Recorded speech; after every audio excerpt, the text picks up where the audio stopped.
Ayan. So, good morning guys. So, ngayon gagawa tayo ng reaction video para sa Philippine adaptation ng Korean hit movie, My Sassy Girl. I still remember nung time na nai-release ito sa Philippines. Nakita ko siya sa newspaper. Tapos parang, syempre that time bata pa ako. Wala akong pambili ng ticket. So, that time hoping na lang na maipalabas siya sa TV, na mapanood ko siya kasi poster pa lang kasi that time. Even may Sassy Girl yung title. Syempre parang kwela siya, comedy. Yung soundtrack niya kasi or yung song is malungkot. Nung pinalabas siya dito sa Philippines, pinapakita yung trailer niya. Ang ginagamit na talaga nila is yung I Believe by Jimmy Bonto. Hoping ako that time na mapanood ko siya. Then, nung nagkaroon na ng social media, uso na ang YouTube, nagkaroon tayo ng pagkakataon na mapanood itong Tagalog dub. Si Tony Gonzaga ang gaganap bilang main character na babae. So, titignan natin ito kung ano yung Pinoy na style na ginawa nila para dito sa series ay sa movie na to. Matagal lang siguro pinag-isipan bago magkaroon ng Philippine adaptation. And I think Pinoy pa lang ang merong adaptation nitong movie na to. No! And matagal nilang ginawa. Na balitaan ko to year 2020 pa. Tapos akala ko hindi na siya matutuloy. Tapos nagulat ako ng isang araw, biglang nag-release sila ng poster nito na matutuloy na nga. And hindi naman sa pangaano, syempre nung una, meron tayong tanong-tanong na bakit si Pepe Herrera ang pinili. Pero syempre, hindi naman ito basta-basta pinili na lang nila na as in pili-pili na lang. I know na talagang magagawa naman ni Tony yung character ng maganda kasi alam naman natin na ito yung forte ni Tony, yung mga sweet comedy, mga ganito. Excited ako mapanood kaya gumawa ko ng reaction video. Matagal ako hindi gumawa ng mga video na ganito pero dahil nga dito sa May Sassy Girl, gawa tayo. Kahit nakahiga pa ako, naantok pa ako, pero sige, go tayo. Ano kaya yung mga ginamit nila? Paano kaya nila ginawang Pinoy version itong May Sassy Girl? Ayun nga pala, isingit ko lang. Yung song pala, may napanood ako sa YouTube na kinanta nito ni sa isang event. Hindi siya yung version ni Jimmy Bondoc na yun, yung Tagalog version na yun. Gumawa sila ng other version. So, yun, isa pa yun sa mga napansin ko. So, na-upload siya 13 hours ago. My Sassy Girl PH trailer is here, starring Pepe Herrera and Tony Gonzaga. This is the Philippine adaptation of the most beloved South Korean romantic comedy film, My Sassy Girl, directed by Fifth Son, January 31, only in cinemas. Okay, so start na tayo. Dalawang beses pa lang kami nagkikita pero dalawang beses na kami nagmumuti.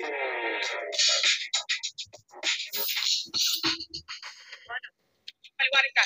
Nakita kita sa istasyon, pasuray-suray ka. So, tingnan mo ako sa nila kasi ayoko magkwento sa'yo. Ayoko. Iniwan niyo ako. Ate, boyfriend mo yan? Mukhang tayo.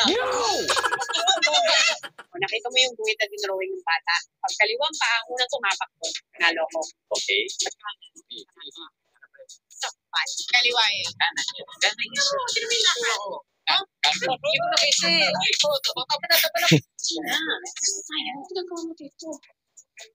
Buntis ako at siya ang ama. Oo. Tingin mo ba? Nalalim tong lawa na to. Hindi ko alam. Tignan mo nga.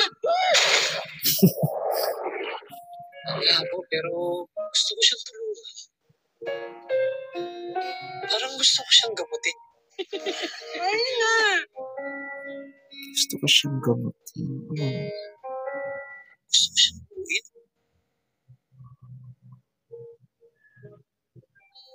Siya nga pala, pag-recital day namin, hindi ako nagsusuot ng pants. I believe na ako'y para sa'yo. Kahit na tayo ay pinaglayo. Ilang segundong titig lang yun. Pero naramdaman ko, may ibig sabihin na mga tingin niya sa akin. I love you. Pasensya ka na sa lahat. Akala ko kasi kaya ko na magmahal ulit.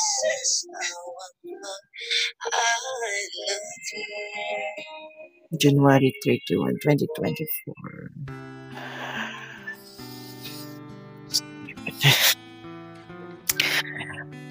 Ang galing.